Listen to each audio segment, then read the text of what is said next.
morning, boys and girls. Please come to your desk with your math journals open to your notes. We're about to get started here with the review of last week's lesson.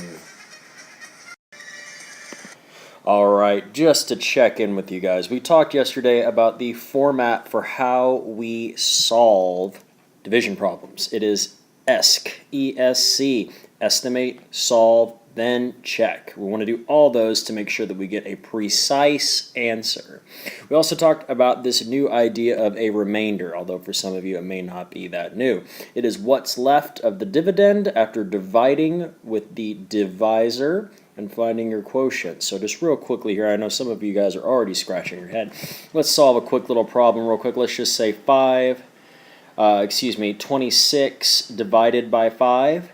Well, I can do this in my head fairly easily. I know that 5 will go into 26 5 times, 5, and that will leave me with 25 right here, and I will have 1 left. Now I can't possibly fit this 5 into this 1, so that means I will have a remainder of 1, or another way we could show that is 1/5. Now the reason I'm doing this here is to show you the different parts of this problem. So starting out here with this 5, this is the divisor. This right here, this guy, this 5, is the quotient. This guy right here is the dividend, and I'm going to put remainder right here, and I'll just squiggle this, let's say over up here.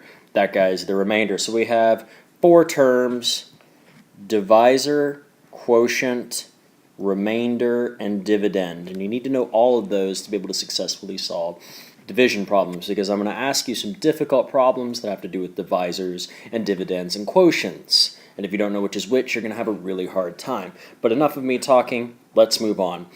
Actually, one more thing. If you haven't got these copied down, or say you lost the page, take a moment and write them down in your notebook real quick. We know the format. You can pretty much just draw these lines yourself right here. One down that way, one down there, and you put another one here across for the summary.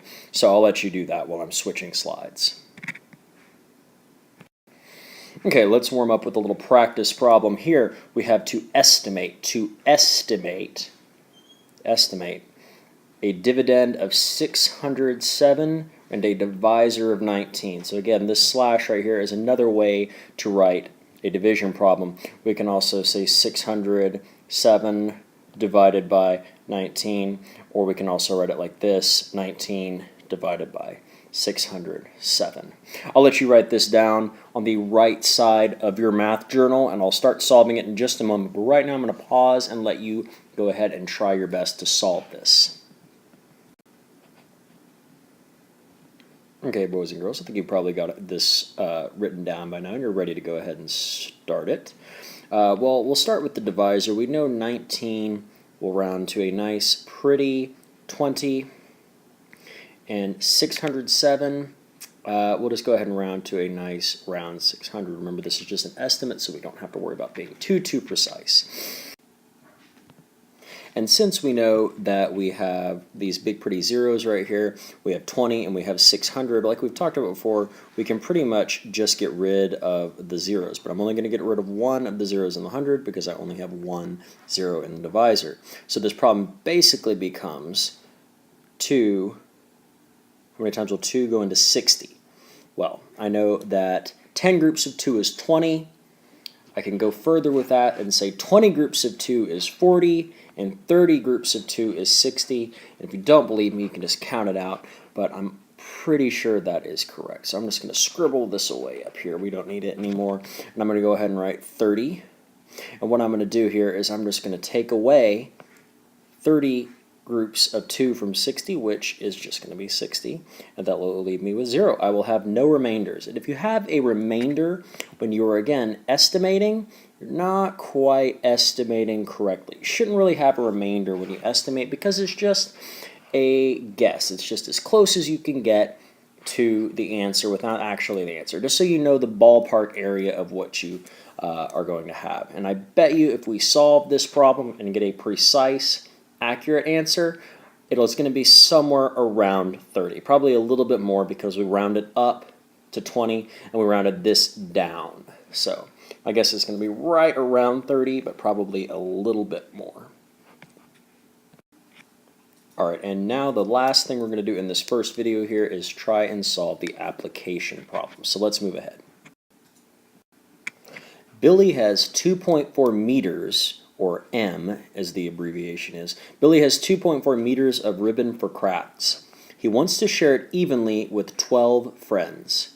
How many centimeters, or cm, of ribbon would 7 friends get? So we have a lot of information there. This is going to be a really, really good one to practice. I believe it's Math Standard 2, modeling with mathematics. You want to make sure that you are figuring out a way that you can show this. Don't just jump into the numbers, multiplying and dividing and subtracting and adding, whatever numbers you see up there. You really want to draw it out and make sure it makes sense. And guess what? This word ribbon right here is there for a reason. It is a good clue that you might want to try a particular strategy. It sounds like it rhymes with ape diagram. And I also want you to think about how these units are going to go together, because you have meters and you have centimeters. So think, is there something you need to do with those? I want you to talk with your team before you do anything. Talk about just how you're going to go about solving this strategy. I'll give you about 2 minutes, and then I'm going to start solving this problem to make sure we're all on the same page.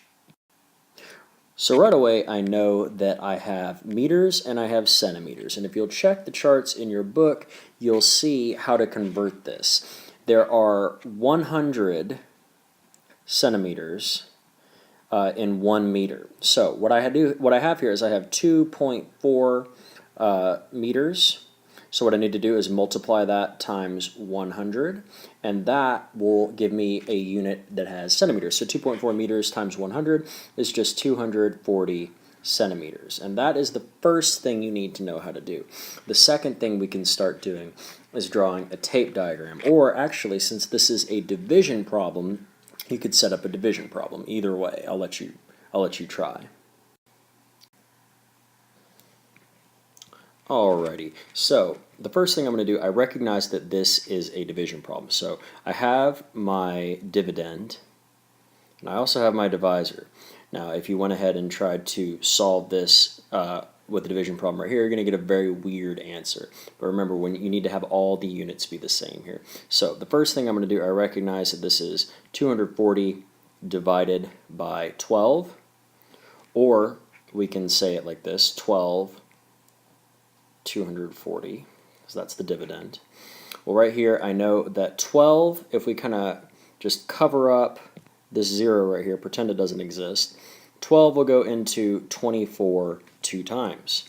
So what I'm going to do is put a 2 right here, and we'll take away 240, because basically we're saying 12 will go into 240 20 times. Excuse me, that's a 4. 24. It's really 240, and we actually get 0 left. So we have a 2 in the tens place. We're going to put a 0 in the ones place right here, because that's what we have. And we see that each friend will get 20 centimeters of ribbon. But are we done yet? If you said no, you'd be correct, because this doesn't answer our question. 20 centimeters doesn't answer our question. How many centimeters of ribbon would 7 friends get? So there's one other thing we need to do real quickly. This is how much ribbon each friend gets. We need to figure out how many 7 friends get.